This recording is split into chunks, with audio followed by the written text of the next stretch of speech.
Welcome to Different Juice Podcast. Welcome back to Different Juice Podcast. You guys, this is the Different Juice Podcast. This is the Different Juice Podcast. Different Juice Podcast. Sports, music, different juice. Yeah, we got that. Yeah, we got that. Different juice. Yeah, we got that. What you want, how you want it. Want a real talk, man. Yeah, we got it. Join the wave. Let me hear it now. Say.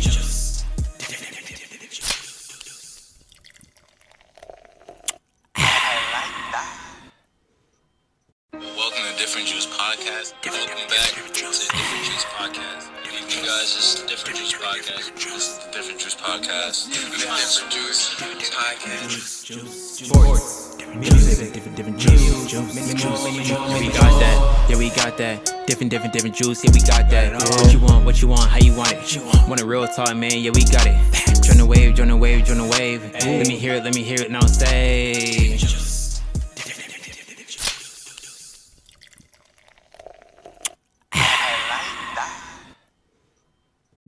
Today we're just gonna just have a little discussion about everything that's going on. You could start by introducing ourselves. So I'll go first. I'm Abel. I'm from Springfield. I'm on the stance of Black Lives Matter. I think the All Lives Matter and the Blue Lives Matters is irrelevant, and it's just a movement that tries to go against the Black Lives Matter and belittle the whole movement that we're trying to get across. I'm Cam. I'm also from Springfield. I'm also Black Lives Matter, and I feel very the same as Abel when it comes to All Lives Matter and the Blue Lives Matter. It just feels like something to try to diminish and belittle what Black Lives Matter is trying to do, and just it feels like it's just trying to have a opposing opinion when Black Lives Matter is not an opinionated thing. It's like it should be something that everybody should understand. I'll go next. I'm Larry. I'm on the stance of Black Lives Matter, obviously. I'll keep it short because you guys basically on everything. Basically, I'm gonna say something quick about All Lives Matter. I just feel like I just think it's just unnecessary. I'm Duell, and I also am Black Lives Matter. I think that other movements that have like surfaced are all like either people playing devil's advocate almost for negative attention, or just like inconsiderate points of view, and like avoiding the real problem at hand. My name is Alice. I'm from Springfield, Massachusetts. I'm a student at Wesleyan, and I'm pro Black Lives Matter. I'm pro defunding of like police departments, and I'm a promoter of restorative justice. My name's Kevin. I'm from New Britain, Connecticut, and I'm also pro Black Lives Matter. And I'm a firm believer that any other movement that attempts to undermine the Black Lives Matter movement is simply just a racist movement, and it's rooted in maintaining the systemic oppression that Black people and people of color face every day.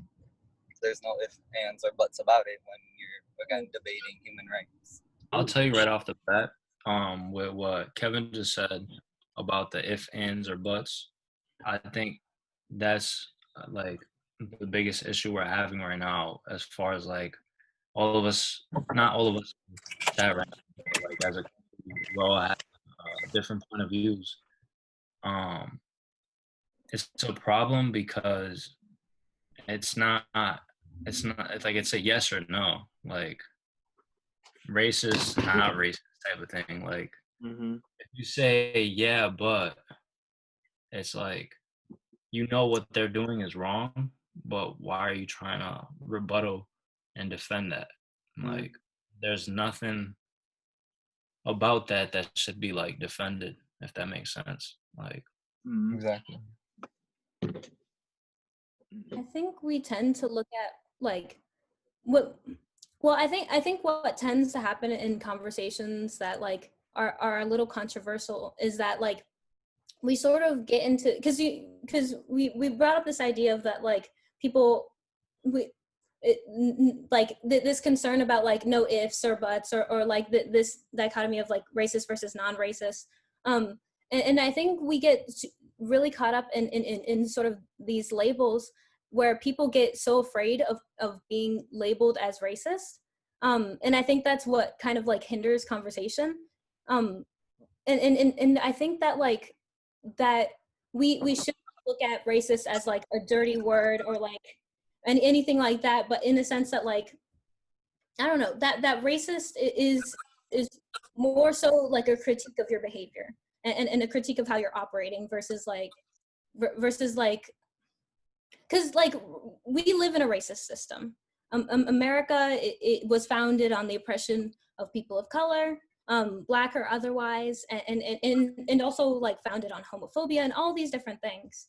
And so I think that the system operates in a racist way, and like many capitalist systems, it really depends on people at the bottom to raise people at the top. I don't know. I feel like that we do tend to like. I agree that like if you're all lives matter, you are racist or you're at least operating in or like being complacent in a system that's racist. But I do think that like conversations like this sort of promote promote like growth and yeah.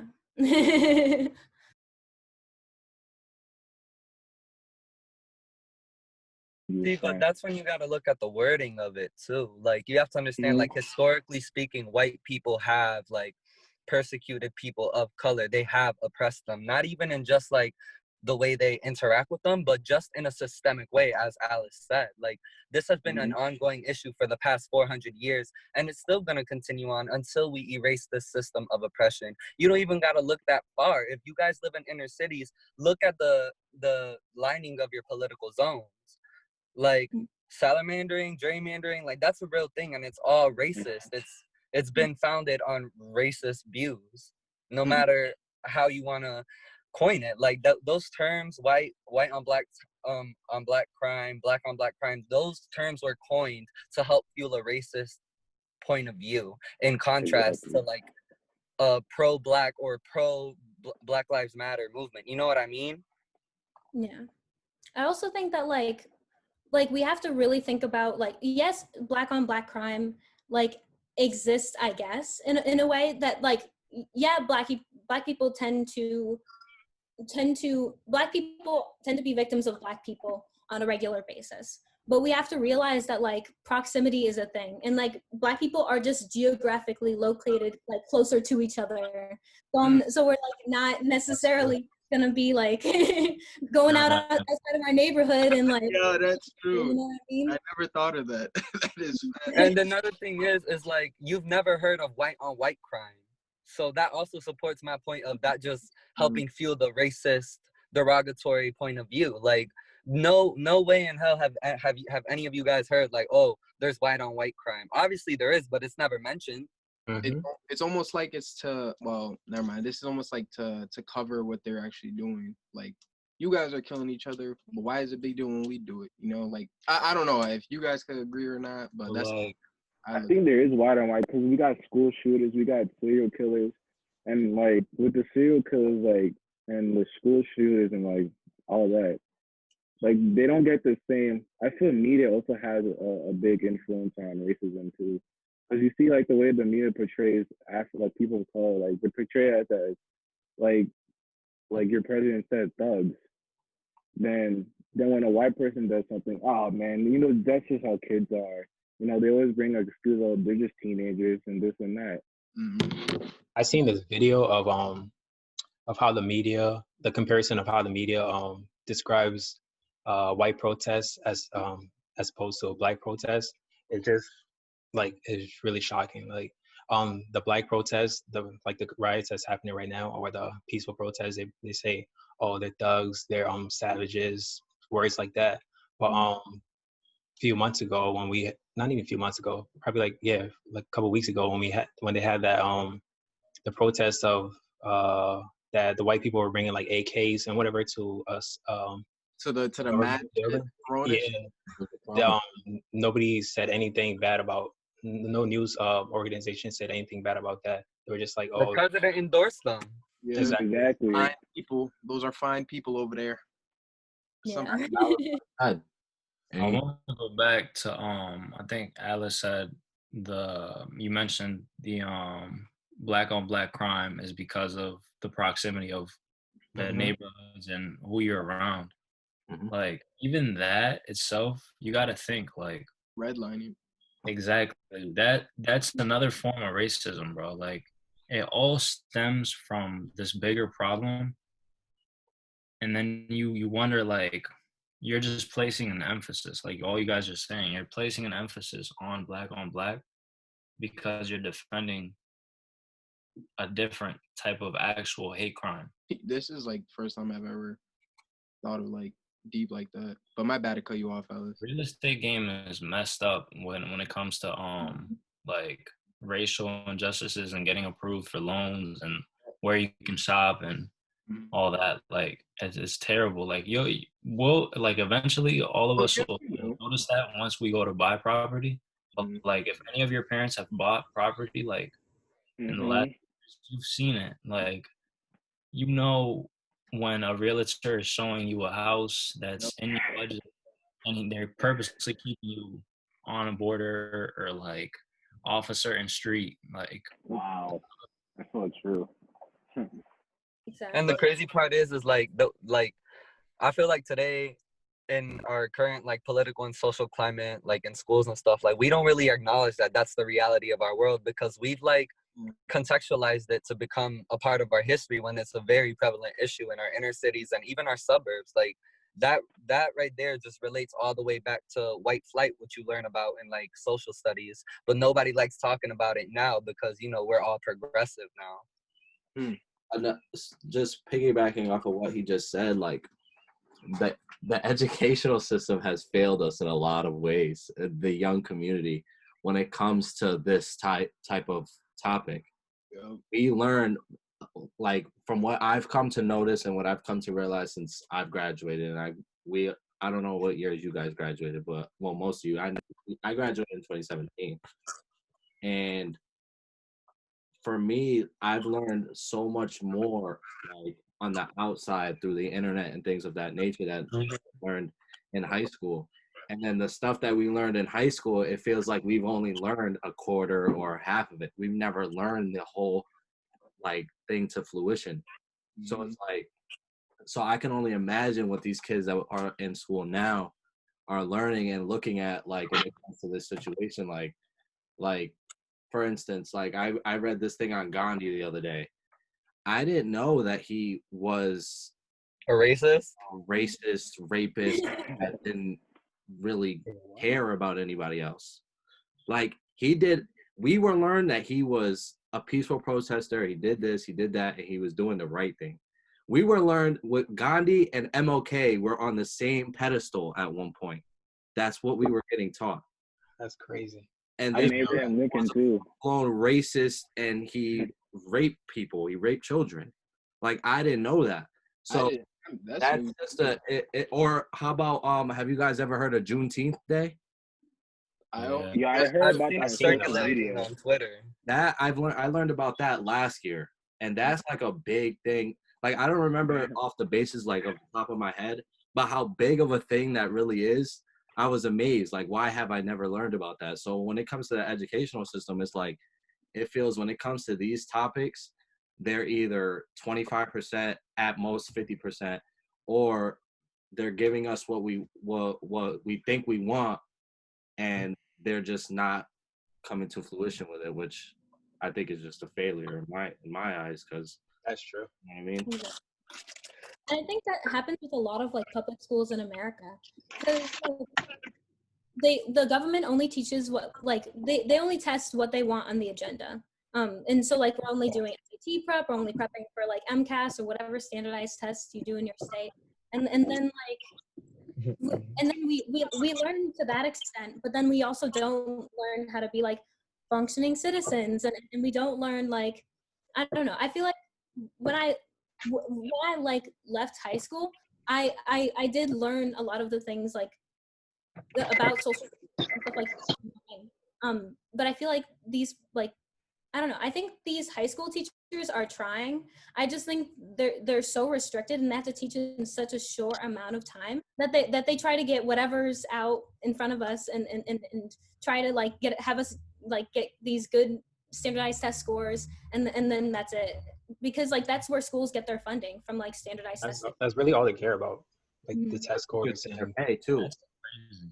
Because you remember, like all the dudes in here that went to Ren for the same class. You guys remember when, like, our last year of school, we all like we went off on like some teachers because I remember I brought up the point about like all the school. It felt like the school only cared about numbers, Mm-hmm. and you kind of like looking back on it, you kind of can't blame the teachers for placing a focus on numbers because of course they have to feed their families, and it's like it trickles down, like it's deeper than just that.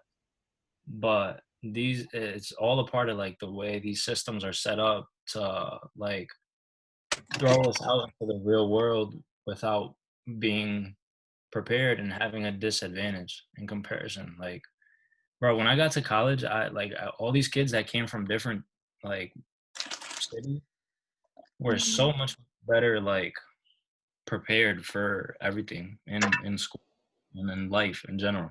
But I don't know, it's just crazy. Like the more we discuss like things, it all like pieces together. Right. Going off of what he said, I'd have to defer when you said that like they have to feed their families, because regardless they're on salary. So I think as educators, it's their job to teach kids, especially this new generation, like the truth. That's what they signed up for. Like you have to understand, it doesn't matter if those kids don't show up or not, they still gonna get a check.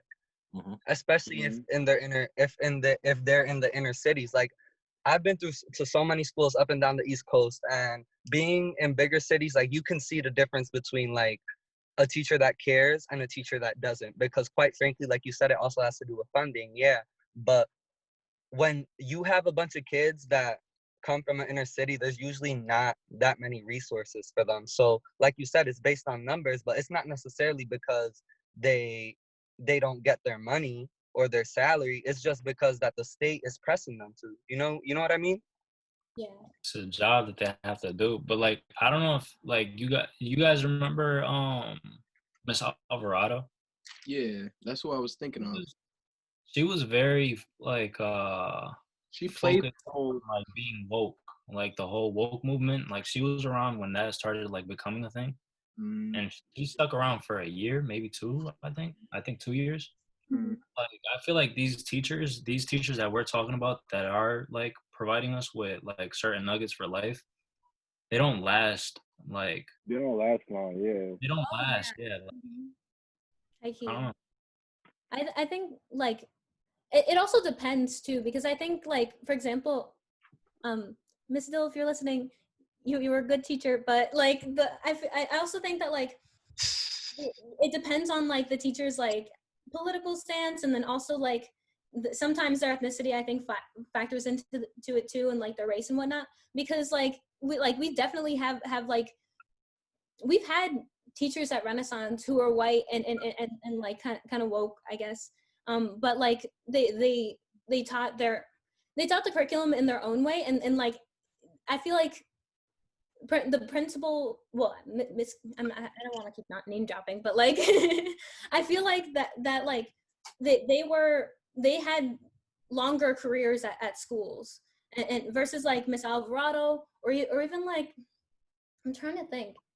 Like I feel like there were a handful of teachers that we had that were like there for a very short time and like impactful, and like teachers of color, but like never we don't see them after a year or something like that. One of the girls for my job is about to join. Her name is Taisha. She's she's in like in the middle of both sides. The I just let her explain like her point of view. Hello? Oh, I'm here. Yeah, we're here. Hello? Yeah. Yep. Yeah, we're here now. I was just introducing Taisha, and if you could tell us like your point of view on the whole situation. Okay. So yeah, I have family that they're all like police, detectives and stuff. And yeah, they're mixed and they're not violent on anybody at all. They feel for the people who are hurting right now with everything going on. And that's pretty much it. And then like on how I see it with them, I'm just nervous for them because they feel the same way I feel. So it's scary. And then everyone else that I know, they talk really crazy about them, and it's like I feel like they're in danger and all that. And I feel bad. Like the thing is, like the same way the media portrays like minorities as one group is the same way that they portray. Police as well.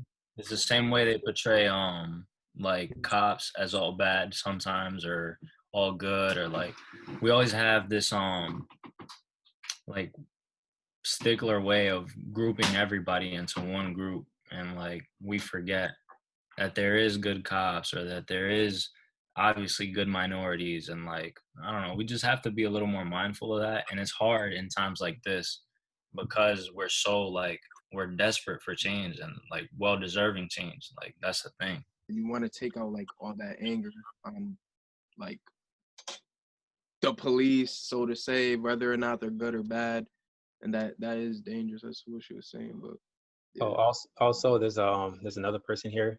I don't really know him, but Ariel invited him. He's his name is Spencer, I guess. If you could just introduce yourself, Spencer, and like your stance in this whole situation. I'm trying to open up. Well, situation is in, do I think the world's gonna collapse the next few months, that police aren't gonna be here in the next few months, that there's a lot going on. Like, I don't know. I think it's more than just what like is in the news right now, what everybody's talking about. I think this is gonna be something bigger than that. This is gonna result in people making little factions, and everything's gonna kind of break apart until we balkanize. And we're just gonna be a bunch of people that are in, I guess, the same culture, but we're all just gonna be in different areas, completely hating each other. I don't think anything good is gonna come from this, personally. So, are you just to like make be clear for all the viewers and stuff? Are you with the Black Lives Matter movement, or are you with the All Lives Matter movement? Neither, right? So I think in terms of like movement, if I was going to say All Lives Matter, I feel like that people are saying that to take away from Black Lives Matter, which makes the whole argument debunked if you're going to use it as like a hateful or take away from something. But in terms of the organization Black Lives Matter, I wouldn't support it at all, because a few years ago when the leader in Dallas, the vocal guy from Black Lives Matter, when he did the ambush and killed the officers in Dallas, they never came out and said they wanted to separate from that. So for me, it's like, well, until they can like separate from those that are violent and say they're doing it because Black Lives Matter, it's like there's a difference between saying it and the organization for me. But then I feel like that's where the media plays a role. Like if you go to these peaceful protests, like you see like all across the country, we're having peaceful protests. I don't think we are, because that's not what the media places interest on. That's not what does numbers in the news. That's not what these news sources want to put out. but the movement itself isn't like Black Lives Matter. Let's set the country on fire because of nothing. Like it's retaliation because the only way this country is gonna feel it and notice it is when our economy is like taking a hit. Like I get what you're saying. You can't fight fire with fire, but like we've been trying to fight fire with water, and it's not. Like it's clearly not working. Oh, I'm also really glad that you understand the fact that all lives matter is a opposition standpoint when it's trying to make an argument, when it's trying to belittle something that is not that. You know what I mean? And understanding where you're coming from, like when it comes to something bad had happened, where you feel like you can't support it because something bad happened. That happens with a lot of different like movements and different types of things because people feel they like your instance, you seen something bad happen, so you're like, I don't know if I can support that, which is fair, but just piggybacking off of what Dwell said, like I took place in one of these protests before, and it was probably the most beautiful thing I've ever partaken in my life. Just see there's a lot of anger. There's a lot of anger in these protests, but there's a lot of unity and there's a lot of love within the anger. Yeah, you actually feel it. Feel the energy, and you feel like because my standpoint, and I know Dwell, I've had this discussion with Dwell. I'm not black. Dwell is not black. So for us, when it comes to this situation and any racial situation, us being Dwell's from Dominican, my family comes from Puerto Rico. We are more the gray and the black and the white. And for us, we have to understand that where our people come from is we come from African heritage as well as European heritage. And we have to understand that Black Lives Matter is us as well. And we have to understand that this is more than just a movement. This is more of just a black and white thing. This is a fight for humanity. So for you to be very neutral in where you stand, that to me at least, I don't know how everybody else is more of a brighter light than you saying all lives matter, all blue lives matter, like taking the opposition standpoint. So that's how I feel on it. Like you being neutral, and I know a lot of people that are not probably gonna stand on your side. And I'm not saying I'm standing on your side, but for me, understanding that you know both sides and you have a reason for whatever you have, but you understand that all lives and blue lives matter is an opposition standpoint. I'm holding you at a higher standard than I would someone that's blue lives, someone that's all lives. Like you see what I'm saying? So I can acknowledge you for that. You know, not to like take shots at anybody, but I really do feel like that in times of quarrel, especially that have to do with racial tensions, when you choose to be neutral, you're taking the side of the oppressor. There are clearly millions of Black people in this country that have been systematically oppressed for more than 2 centuries. And for somebody to just be okay with that, that's essentially remaining complacent with the system and saying you don't want change. I'm not knocking this guy's views. I understand that there are good cops. I have an aunt who's a cop, and no way am I saying death to all cops, but I do really think that there needs to be a change in the dynamic and the way we handle these cases, because at some point it's gonna start sounding very genocidal. Yeah. Well, so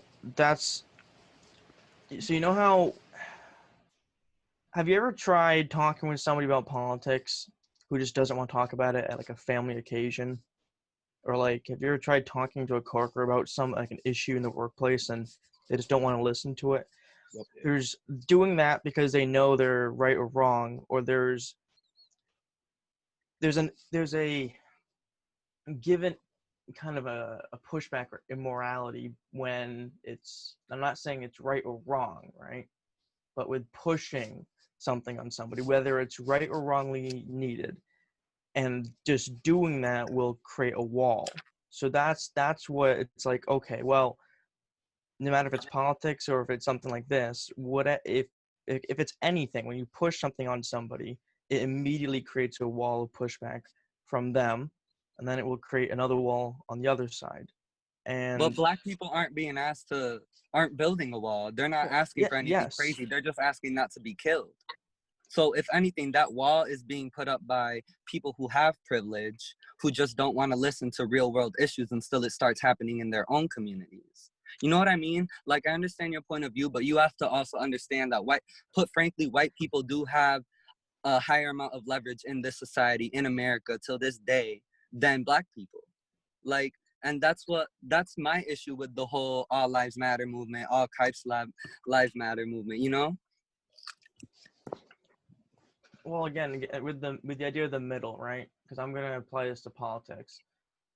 If you, what country has survived killing off the middle and the neutral? There's not a single example of a country that has survived more than a decade or two at max once they've removed the middle, because that's where talking is done. So if you have people saying silence is violence, that's saying to a lot of people, I think this is violent, I don't want to talk. So that's why I personally, it's like, I'm bugging out that in a few months I could see my friends killing each other over their race if this keeps going.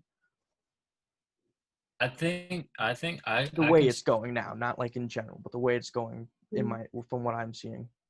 I think I get what you're saying, because silence could be also sometimes it could be a sign of supporting the oppressors, but it can also be a sign of simply like you fear what's gonna happen. Like it's a sense of fear. Like you don't want to go out and say something because you're scared. Like, and it's okay to be scared. Like some people aren't understanding that, and I would rather somebody who's neutral or quiet about a situation come out and say like, hey, I don't know, like I don't know how I feel about this. It sits uneasy with me because I could have people dying on both sides and I don't want that. I would much rather somebody do that because it's more empathetic with the human race in general.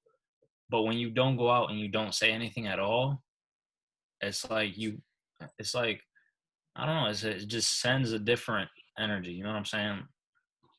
I have a friend that's very similar to what is it, Taisha, right? That's how you say your name? I don't want to. Yeah, Taisha.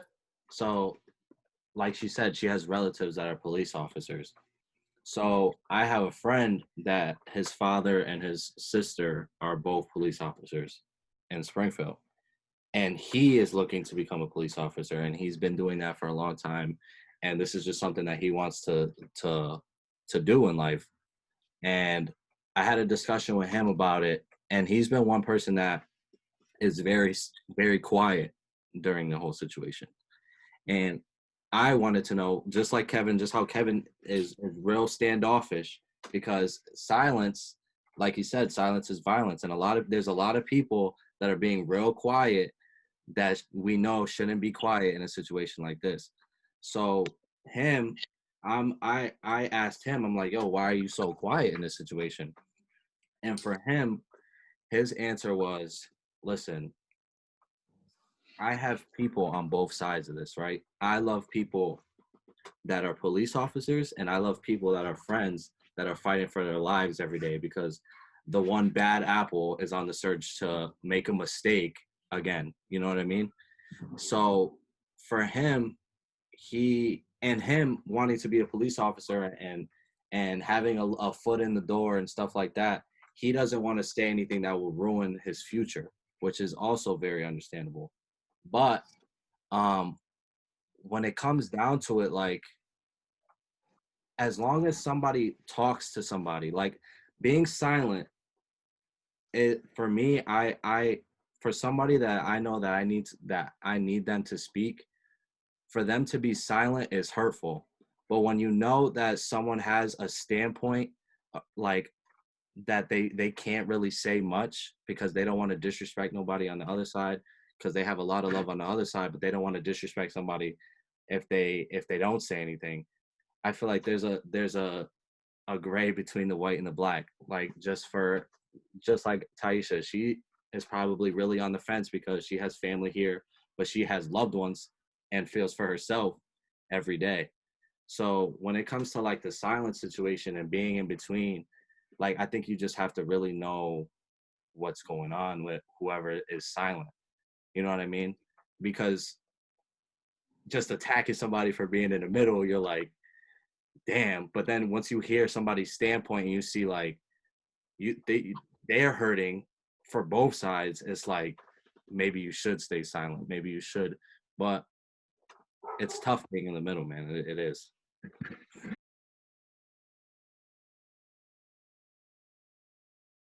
I think the protest should keep going. I think the riot should keep going. I think it all. Right. I think it all should be going. Yeah. There's no way that change is gonna come without rioting, because they've clearly tried peacefully protesting in the civil rights movement. That only got them so far. Now, if it takes a bunch of corporations that literally have built their economy off the backs of people of color to lose some money again, yeah, that's fine in my opinion. Now, if it's when these people are going back into their own communities and harming the people in their communities that I have an issue with. You know what I mean? Mm-hmm. I But kind understand. of like, but kind of like Dewell said, we gotta attack this situation economically. I remember, not that I remember, but in the '60s and '50s, the boycott movement against the buses. The only way black people were allowed to get on the bus because they started boycotting the bus system, which led to what the bus drivers complaining to their bosses, oh, you gotta give these people a chance to get on the bus because it's affecting our paycheck. The only way you can get to the white man's mind is attack them economically. You mean like, oh, your president, all he talks about is the economy. I feel that's the only thing he cares about. So the only way to change his mind is if you attack him economically. Exactly. I understand the rioting and destruction, but I personally I understand it. I understand it. Like I would definitely be doing the same thing if I was out there, like if that was my city. But you can't always instantly like react off anger.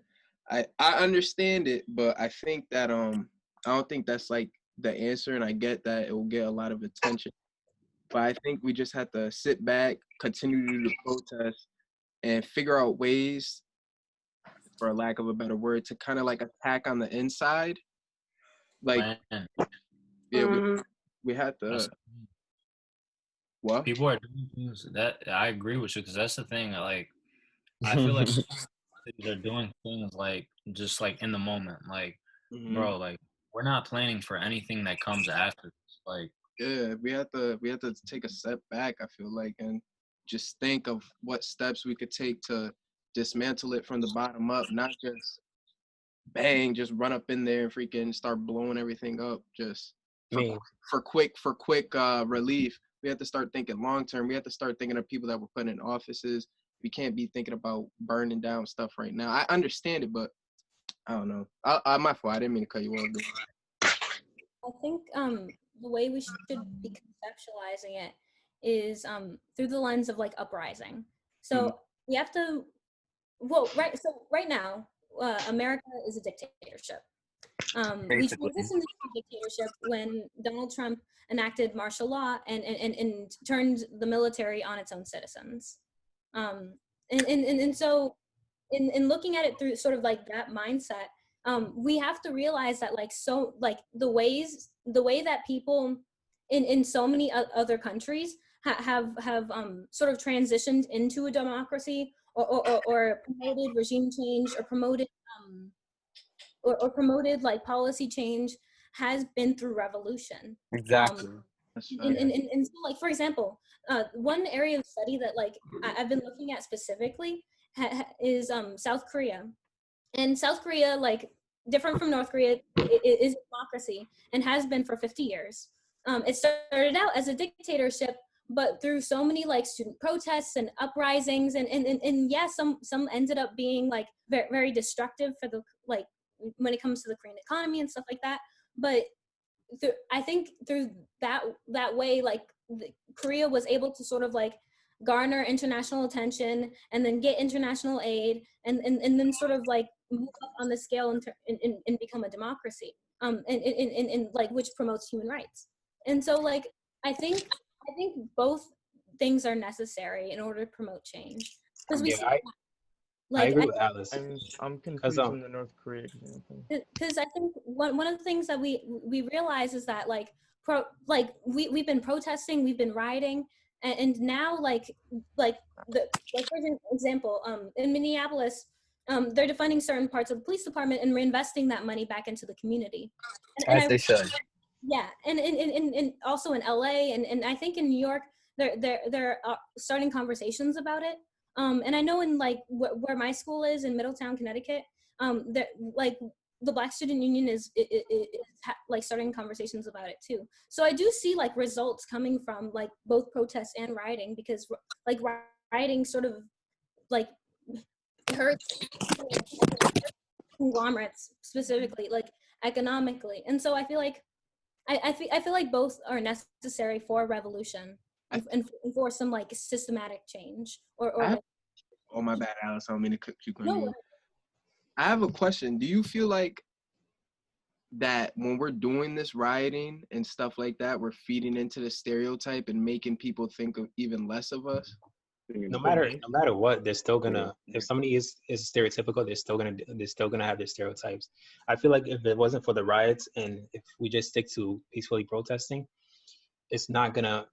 Personally, I feel like it's not really gonna make much of a change. Because think about it like this: if you're peacefully protesting, it's like if you're getting bullied, peaceful protesting is like saying, "Oh, can you please stop? Can you please stop bullying me? Can you please stop bullying?" But when the riot starts, that's like when somebody stand out, like they're standing up for themselves, so they fight back. And so that's the only way to like language. Yeah, I agree with you. That's the only way to get some other people's attention. Like the riots are getting, it's become like a worldwide. So everybody's like actually like diving deep in the whole situation. And instead of if you're peacefully protesting, they just be like, oh, it's just another protest. Oh, no problem. They're not really. It's yeah. I agree with that, Abel. I agree with that 100%. Right on the nose. When it comes down to it, the only way people are gonna listen to you is if you speak in the same language. Exactly. You gotta think about your parents, right? Think about your parents and your room is dirty, and your mom come in your room and she goes, "Yo, can you clean your room?" You're not to move. Like you're not gonna be out there. You're not gonna be like, all right, let me. But if your mom come in your room and she goes, "You need to clean your room," you about to clean the shit out the room, because now and she goes, why does it take me to talk to you for you to listen to me? Yeah, you could feel when somebody like riots, you could feel you could like see the how hurt people are and how angry they are and how much they want to change. But if it's a peaceful protest, don't get me wrong, we need protests to be peaceful, but both sides is really necessary. Yeah, you have to. That's the only, like Dewell said, you're gonna hurt them economically. That's all. That's the only way they speak. Our country, the only way they speak is through money. It's all through money. Now, if you set everything on fire, you're not making no money.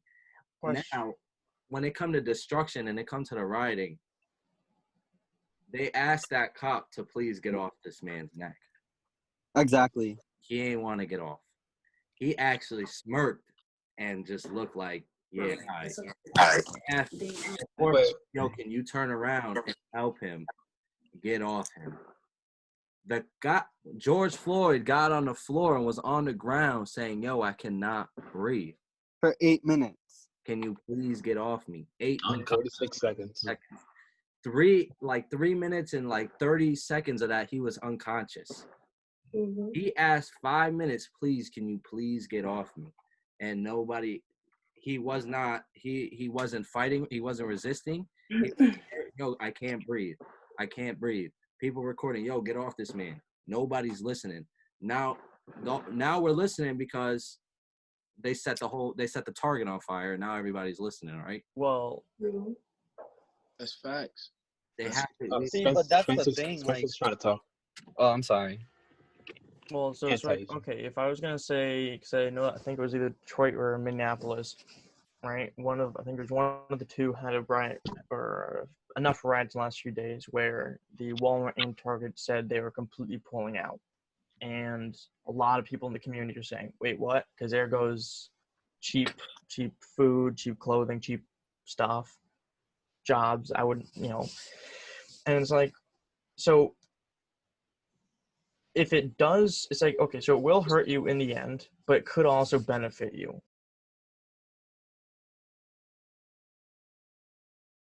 I don't even I know why think it's still a thing. In all honesty. Yeah, why that should symbol- have been gone. We're not competing with the South anymore. We're not fighting the South anymore.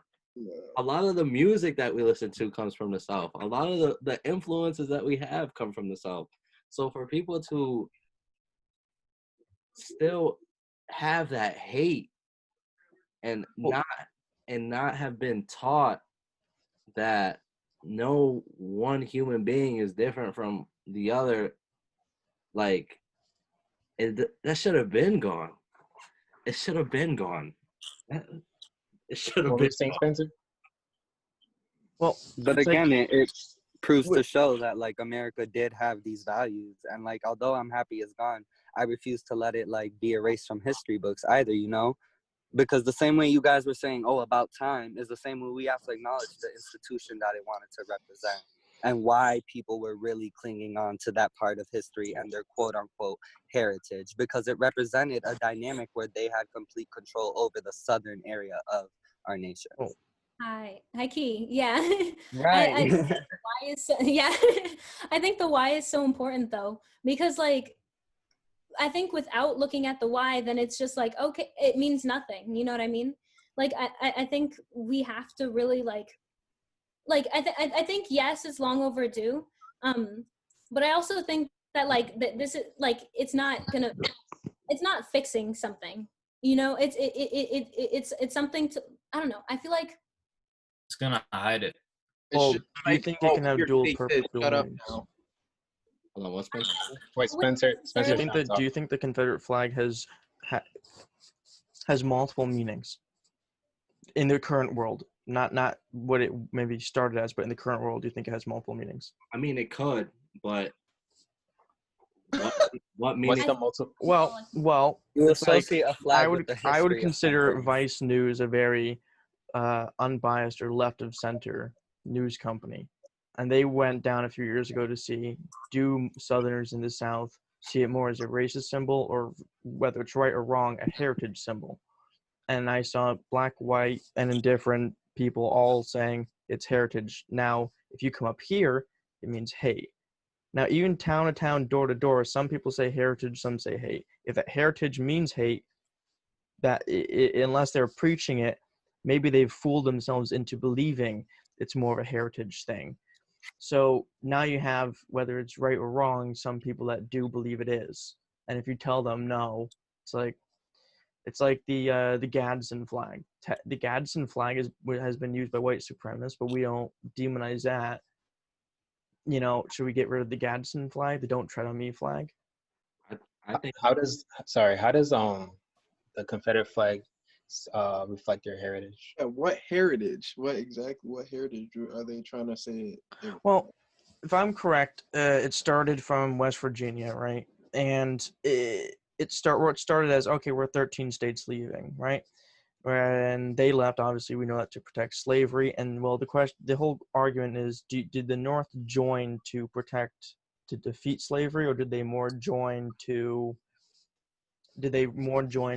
hey, oh shit, there goes 40% of our income?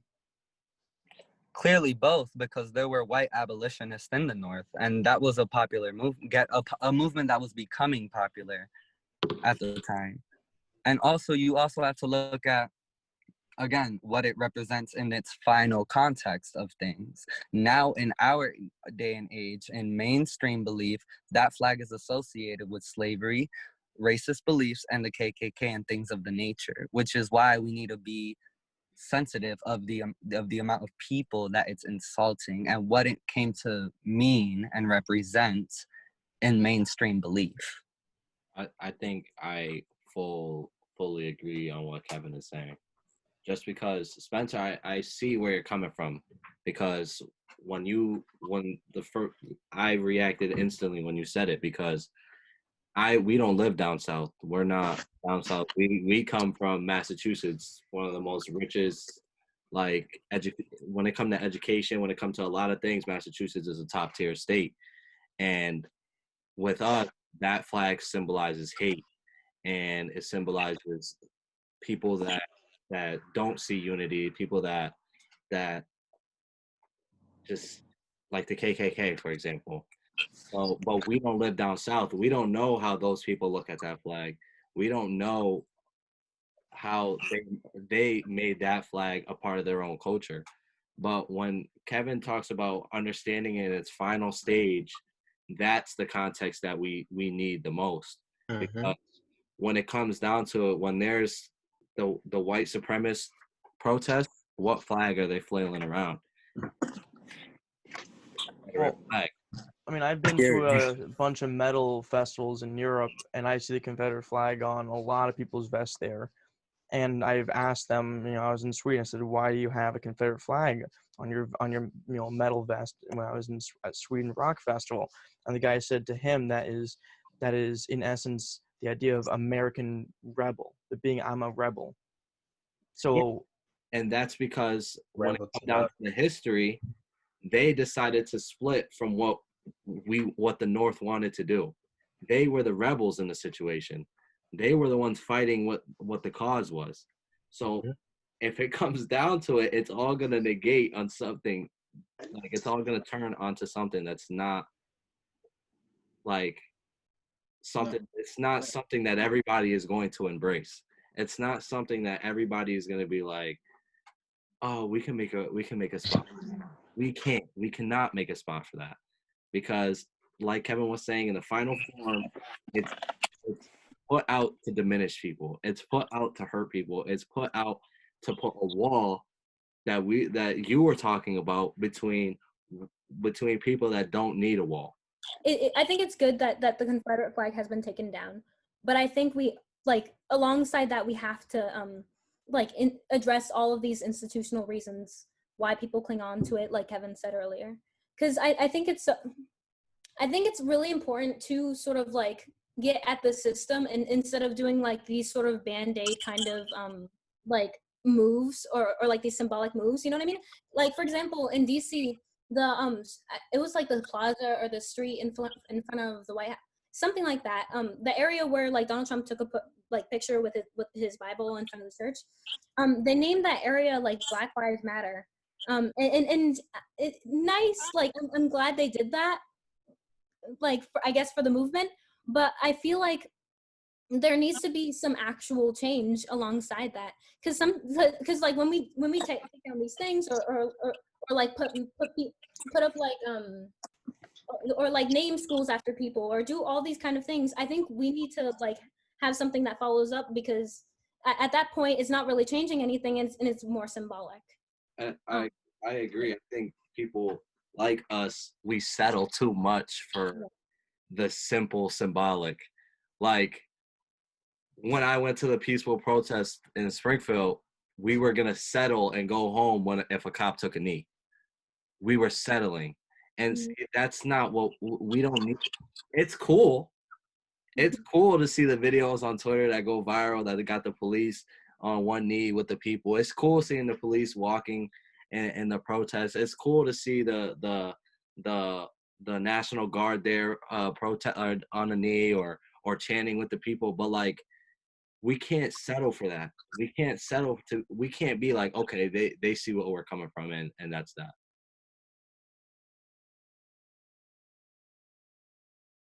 I think some examples would include like, for like in Minneapolis, like I think I named these like places earlier, but like these places have begun like defunding the police department because like the police gets a lot of funding in most states. And they've been redirecting that money to fund like community centers or things that like keep the community active and vivacious and alive. Because like a lot of, I feel like when we look at crime, it happens in lower income areas because like it usually crime out of desperation or crime committed because of like dissatisfaction, things like that. And so like I think some like a lot of that can be mitigated if we do invest more in our communities and invest more in schools and things like that. And also I think one thing that is really important that like Angela Davis talks about a lot it is restorative justice. And so like basically like, because what we do now, we sort of like we take criminals and we're like, okay, like you get certain amount X amount of years in prison, we put them in prison, that usually kind of subjects them to more trauma. It kind of doesn't leave room for growth, because like not a lot of prisons do like classes or anything like that. And then it sort of like lets a person fester in a prison for years on end, and then once they like enter back into society, like they're unfamiliar. So many things have changed since the last time they got out, things like that. And so I think what we really need to start investing more in is restorative justice and sort of facilitating these conversations of like why do you recognize like do you recognize what you did is wrong? Why? Like things like that. And I think that like allows people to grow more and to sort of like apologize to the person face to face. Like, I'm sorry I stole something from your thing. I like, and let them explain their side of the story. Let them like, I don't know. I feel like we tend to sort of like throw people away and lock them up and throw away the key and whatnot. But I feel like it's so the conversation around criminal justice should be so much more than that. Are you saying this for like most crimes or just like petty crimes like theft or I believe some sort? I think I tend to be on the more optimistic side and say that I believe people can grow from almost anything. But I also think that like it's important to be pragmatic about social justice and or like criminal justice and whatnot. And so like I feel like I could be moved either way in terms of like would this work for higher level crimes and whatnot? I don't know. But I think especially for like petty crimes or like even like when it comes to like theft and whatnot, like I think it's important to sort of, instead of throwing people away, just sort of like engage them and have conversations about like why they do what they do and things like that. And to go off what Alice said, it's like that's where we have to really look at the reform of our justice system and really look at the psychology of and sociology really of why people are doing the things they're doing, because it's been studied thousands if not millions of times of why people are stuck in cycles of poverty and how that can impact crime rates in the inner cities versus suburbs, you know what I mean? So I feel like social not necessarily work, but yeah, social work and psychology really should play a major part in how we reform our justice system, because nobody's just going to do something because they want to, you know what I mean? Like humans think of the repercussions of what's coming afterwards, the consequences. Mm-hmm. I think another thing too, I'm kind of with Alice on like, I'm also a very like optimistic person when it comes to like character and stuff like that. So I think a lot of the answers that we're looking for stem from youth, stem from like younger people like us, because we tend to see like even with things like with the Confederate flag or other political problems that we see often, and like their views, they tend to be very like dated.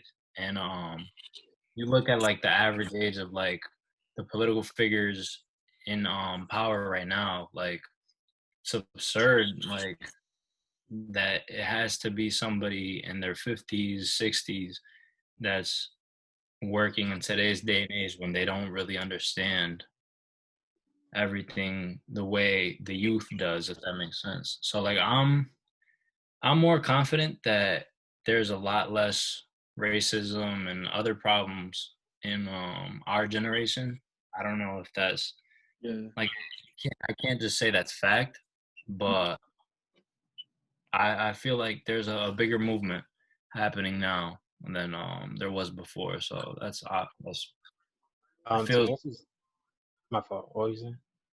no, I'm just saying that like it feels good to see like Hope. there is something being done. Like you know what I'm saying? Yeah. Yeah. To answers what Larry's saying about a solution, I think the obvious and the most the the solution that will help this whole situation is just holding the cops or the cops that did this accountable. Like too many times, actually majority of the times, when a cop kills a innocent black person, they never get any sentence. They never get anything actually. Nothing happens to them. They get suspended with pay. They get suspended. They get fired. That's not a that's not really a consequence to killing an innocent person. So honestly, if they just hold the cops accountable and adjust the way they train cops, because I feel like the way cops are trained, it's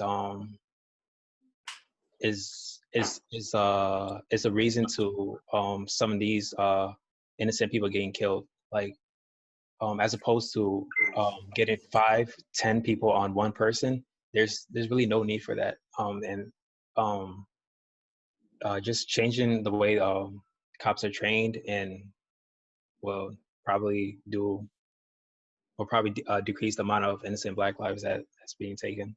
Yeah, I feel like the amount of time period that they are in boot camp is really short compared to like what other countries go through. They have to go like through school and like 3 years of it, and here is just like way less on time. How much is it? I think it's like 3 to 4 months. I think my brother did part time and full time boot camp, so it was around 3 months.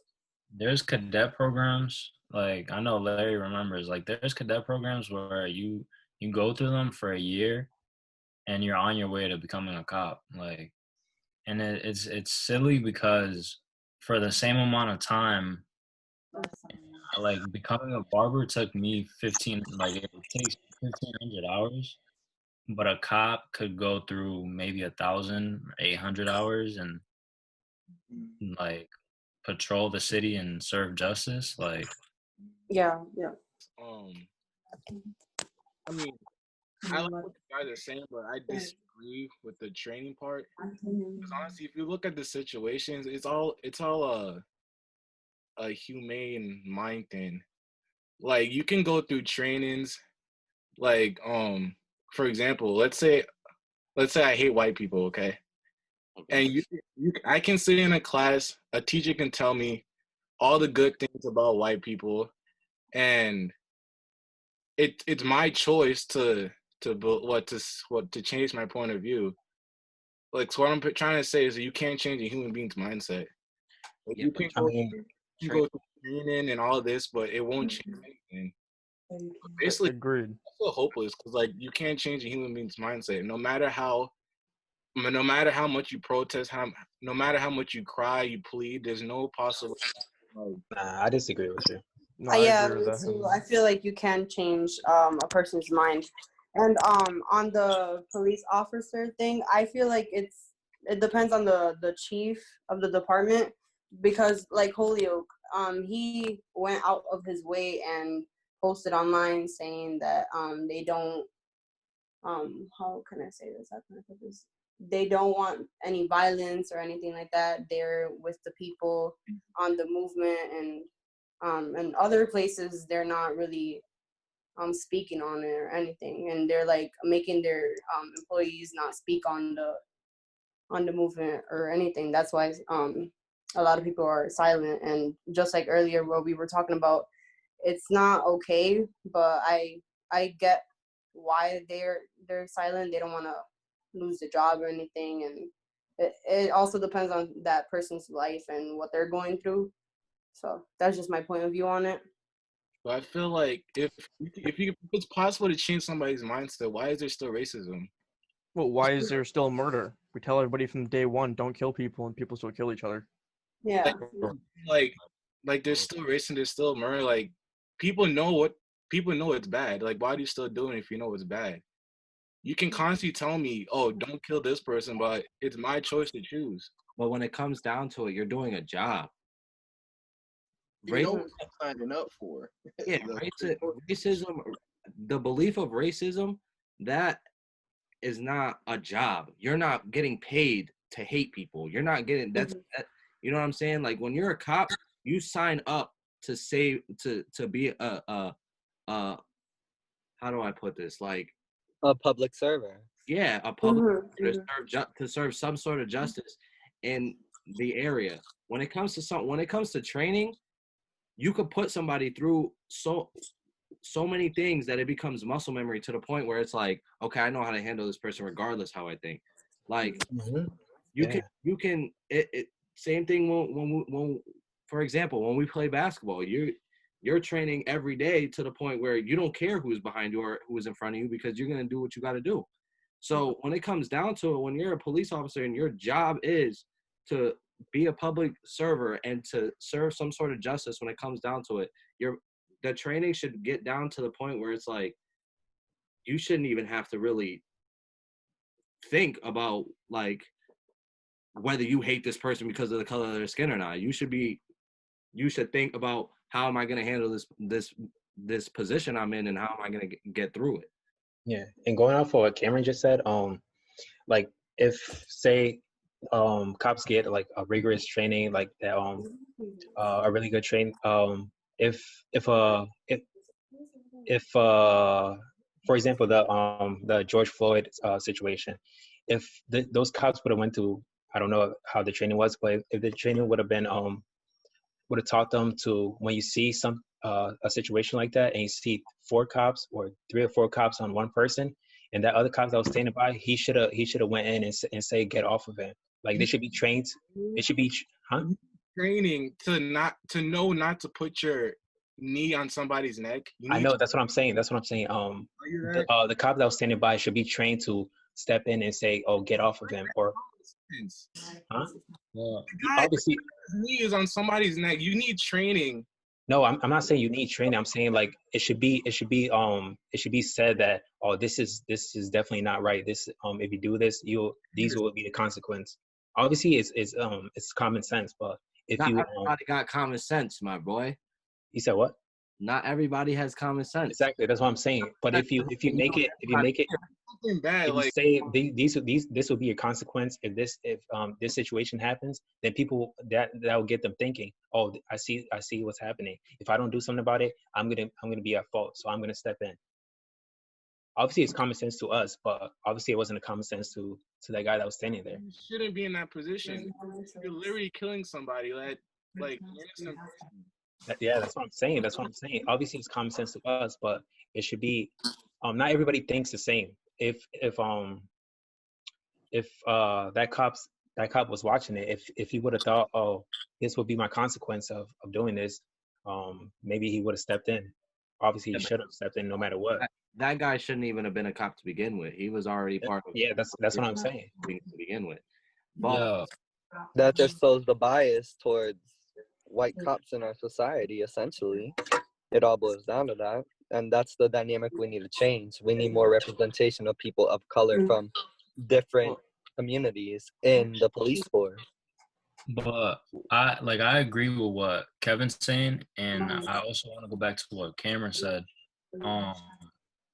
Like you made the comparison between like playing basketball and like having this job. I think a lot of the problems that we tend to see too is like these cops aren't from these communities. They don't grow around these people.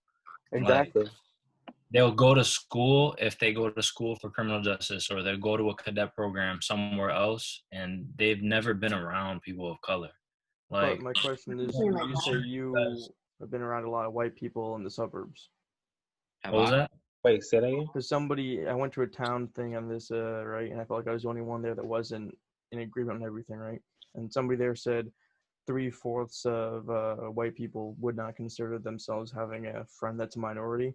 And it's like, well, like out of you guys, would you guys consider that? Would you say that people inside your communities have a lot of white friends that are like in the suburbs? I go to school with a lot of white people from the suburbs. I live in the suburbs. I go to school where I'm more than likely one of 2 or 3 people that are in the class that are colored. Every class I enter. But would you consider them close or like friends? I mean, Yeah. they don't have to be my friends to understand where I'm at and to understand their, like, you can, over a certain period of time, me and you, Spencer, we can learn about each other back and forth for a period of time without having a single conversation about where we come from and what it's about. We can learn about each other through multiple different conversations, just seeing the way you think, just seeing the way how you would handle a situation compared to how I would handle a situation. You don't need to be a friend with somebody from the suburbs to understand where they're coming from. Yeah. And again, like people, I understand what you're trying to get at, but at the same time, I'm kind of having difficulty like understanding why you're saying that, because if you want to look at it realistically, people of color, they're usually not friends with white people because there's no white people in their communities because of white flight that occurred from the bigger cities out to the suburbs. And that historically happened in places like Massachusetts, Connecticut, Philadelphia. Like, so again, it's not that, I don't know. But Like, that's still were you happening trying to, today, and that's even it happening is, in Brooklyn. Though it happened the opposite in Brooklyn. The last, that's not noticing. gentrification though. That's gentrification. When white people start going into lower income communities of color and start going in, they're also raising the prices of the properties and the taxes in those areas. That's different. Again, it's by choice. So yeah, I've been through a lot of cities, and I'll admit right now, out of all the cities I've been in the world, the only places I've been hit, stolen, or stabbed was by a minority in a city near me. I've never once been hurt or attacked or robbed from by somebody who is white. Again, but that's because you have to look at the cycle of poverty in that city. If you're in a poorer area and you're out here wearing some beats, that's easily some money for somebody that's struggling to put food on the table. So you have to compare the lifestyles of the two types of people you're talking about, because 9 times out of 10, somebody from the suburbs, they're living well, but versus somebody that's from an inner city, a big inner city, they're facing financial troubles. Bro, and I know white kids that are in the streets. Like, it's not a race thing, bro. It's literally about that situation isn't about race. That's about where you grow up and how you're affected by poverty. Like, And like media, I feel like a lot of the media like portrays like Springfield, for example. How many of you guys have gone around and just simply told somebody, yeah, I'm from Springfield, when you go to school or something like that, and they're looking at you like, you're from where? They're looking Bro, at you. every class in Westfield. Yeah, Anytime I said that, they were like, yeah, they look at you and you're like, what? And yes. it's Not because even happens at home. how we're portrayed out in the open. Like, I know Connecticut has a lot of places like that. I know, like, it's just you say one thing and you're from somewhere that's everybody unanimously knows that is not a good area. They're putting it on you that you're this and you're that. So They're stereotyping you. yeah, like when it comes down to it, the media and the stereotypes and the just, I don't know, it takes a big like shot at everything when it comes down to it. We're gonna start wrapping it up. So we're gonna go around and just everybody just get out their last thought. Their last thought. I think we should go around and just talk about how this situation is making everybody feel. Yeah, personally.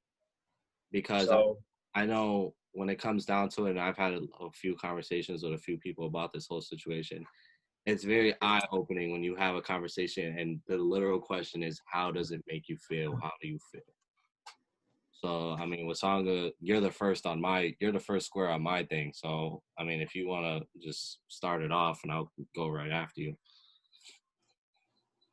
I can't hear you. To be honest, I'm actually happy that all this protest is going on. But to be honest, I just feel hopeless. There's absolutely nothing that's gonna change. Because honestly, this protest about race has been going on for a while, before we were born, before our grandparents were born. So honestly, there's no change that's gonna happen. I feel hopeless, especially being a Black man.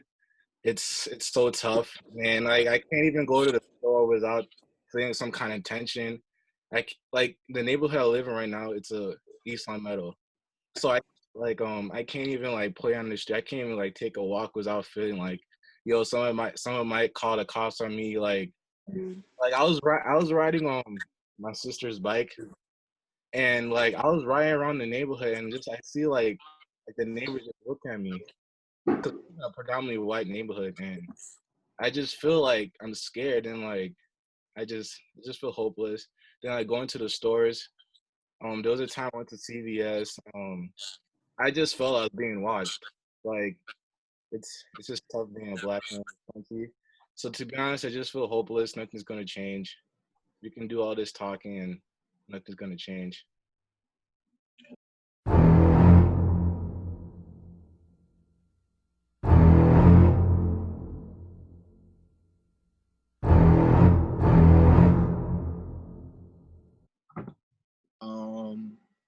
How I feel about everything is, I don't know. It's just very draining.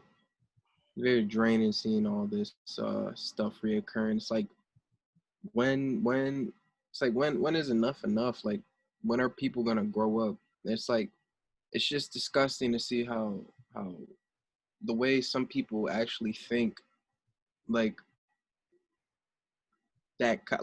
for example, like the cop that killed George Floyd, like he thought that that was okay to do that, knowing all of like what's going on in the world right now, especially what white police to black officers. I don't know, and it's just disgusting. Like I feel like a lot of stuff is getting exposed in this world right now that is just, I don't know. It's just like why has this taken so long for this to happen? Like why all of a sudden now? Why do people care when this shit has been going on for years? It's just like, I don't know. It's just disgusting to me. Like it like genuinely like sickens me. Like I don't know. I just don't understand. Like and then people have the nerve to argue against like the Black Lives Matter movement with all the bullshit that they're saying. It's just like, dude, you need to get smacked in your fucking face. Like, what the fuck is that, bro? Not like dead ass. Like these people need to get fucked up, bro. Like the shit is fucking stupid, dog. It's dumb. It's like literally stupid. Like Black people have literally been getting killed for dumb shit for years and years and years. And you got the nerve to say all lives matter? When the fuck has a white person been fucking had a knee on their fucking chest for a bad check? Explain that to me. Explain that to me. All lives matter? Like I see this, like I seen a post that said, and then there was posters and shit. It's gonna sound cliche. All lives can't matter until Black Lives Matter. Like nigga, that's facts, bro. Like that's facts. Like it's just nasty and sickening. And then we have a president up here like basically endorsing all the shit that's happening to us. And it's like people really put him in power. You really put that man in power, knowing all the shit that he like, and like it's like as a people, like why the fuck did we let that happen? It's like we need to start taking a stand. We need to start like we need to start nipping this shit. We need to start nipping this shit in the butt, bro. Like you see somebody saying that all lives matter, put them in the fucking place and inform them, yo. Just like, yo, like, I don't know, it really angers me. It just really angers me. It's just, I don't know, it's just sickening. That's true, though. That's true. That's me. It's If you're just not angry about it, then it's just sickening, bro. It's just sickening. Like, how are you gonna hate somebody because of the color of their skin? Like what, bro? Like, okay, I'm a darker complexion than you. You're lighter than me. You're better than me. Like, and people actually genuinely think, like, that is okay. Like, what, bro? Like, how are people like that even still, like, I don't understand. I feel like as a race, as Black people, as people of color, as minorities, we need to stop taking the shit lightly. And like, okay, like the riots and shit, okay, I get that, but we gotta start outsmarting these people, yo. Like, bro, like, we need to start voting. We need to just start being more active instead of, oh, this is my situation. No, get the fuck up. Make active change, yo. Don't be selling drugs. Like, no, don't do that because, oh, this is a situation. No, go out and make the change happen for your kids, for other generations. Don't sit there and be just lazy, bro. Like, I don't know. That's just me.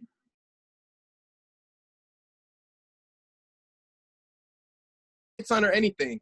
It's just like, get the fuck out of here, bro. These police officers have such a sense of entitlement that they just need to get smacked in their fucking face. It's or anything.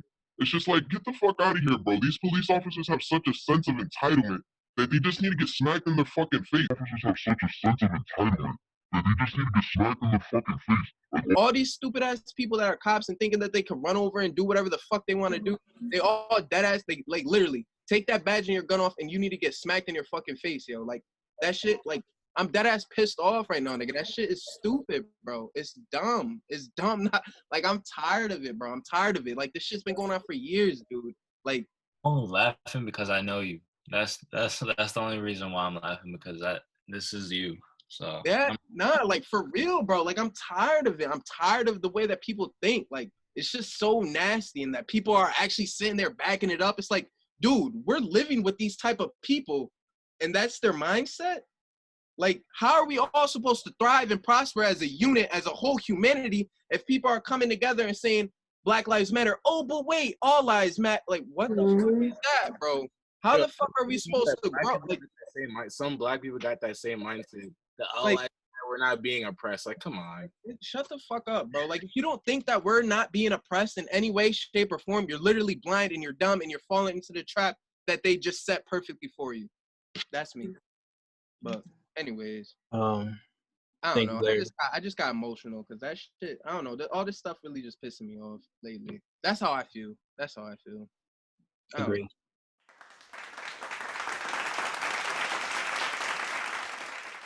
And going back to what you said about you only been robbed or hurt by It's not like it's a lot. It's only been twice, but yes.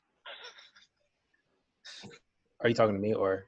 No, I'm reiterating because like when you said that, it makes it sound like I get robbed every day, but it's only been twice. Oh no, I'm not saying that. I'm just saying how you said you've only been robbed or hurt by minorities.